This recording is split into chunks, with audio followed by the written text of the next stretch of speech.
Isang araw matapos ang insidente, ipinataw ng KBL Finance Committee ang 3 milyong won na multa kay Onyeko para sa non-gentlemanly conduct, at mariing pinagsabihan ang mga opisyal ng laro dahil una nilang inisantabi ang insidente bilang hindi sadya. Kahit malubha ang pinsala kay Abando, walang suspension na ipinataw.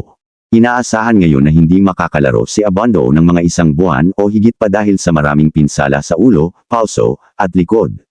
Ang pagkadismaya mula sa inaakalang kaina-hinalang pagtrato sa insidenteng ito, pati na rin ang iba pang mga alalahanin, ay nagbigay daan sa 1-2 araw na protesta ng mga fan sa harap ng KBL Central Office sa Seoul.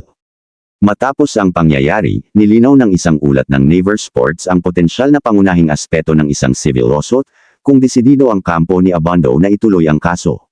Layunin ng kaso na, itinuturong, Shinano Onyeko, legal na may pananagutan sa pagdulot ng mga pinsalang maaaring magkaroon ng malaking epekto sa buhay ng manlalaro.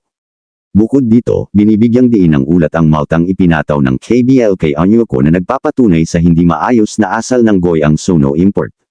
Sa kawalan ng anumang paumanhin mula kay Onyeko at kanyang koponan, idinagdag din ng Naver Sports kung paanong ang potensyal na legal na alitan na batay sa mga pinsala sa loob ng laro ay maaaring maging huwaran sa Korean Pro Basketball.